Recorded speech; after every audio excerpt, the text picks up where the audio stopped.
Alright guys, so here we got a Clark, Michigan 125B.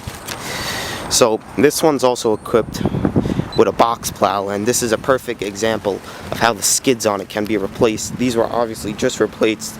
The bolts aren't even rusted yet on it, which is a good thing on it. You can see this one's approximately around 12 feet wide.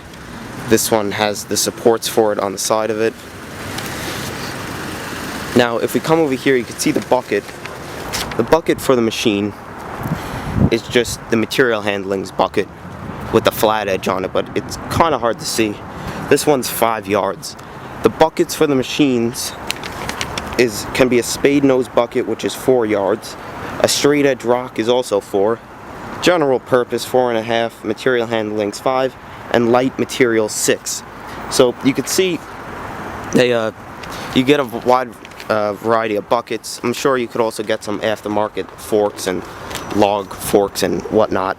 Now if I take you over here, you can see the boom. The boom is 2 plates.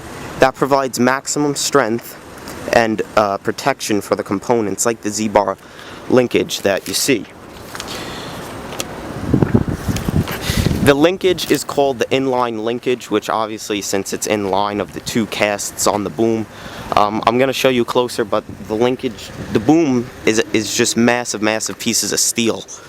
On the inside you could see a lift, a tie down point, or mostly a lifting point for the machine. Now here you can see the bucket and the linkage for the machine, and the massive boom for the machine. 2 cylinders on top to curl the linkage, and there you can see how big the pieces of steel are for it. That piece right there in the middle is just to basically give the boom more strength. The 2 booms also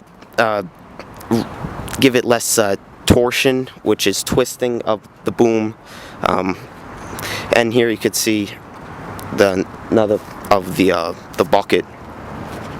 Now the articulation on the machine is obviously right in the center of it. You can see the 2 cylinders to turn it, and the articulation point. There's your drive shaft. Here is the fuel tank for the machine. It's just obviously right below the cab. Now these points right here are the grease points for the machine, so you don't have to be climbing all over it just to grease it. And there is your cab up there.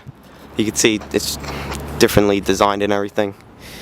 Articulation lock right there, and there's the VIN plate for the machine. Back here is the engine, which is a Cummins LT10-255 HT with 225 horsepower. This one is from Chadwick Rose, or Barros, whatever you want to call it. The catwalk extends on the back of it, and there is the lift point in case you have to take the whole engine out. You just pop the whole back of the machine out. And there's your counterweight with your radiator right here. And here's this side of the machine. 4-wheel drive. Here's your hydraulic tank. Anyway guys, pretty much there it is. A Clark, Michigan 125B.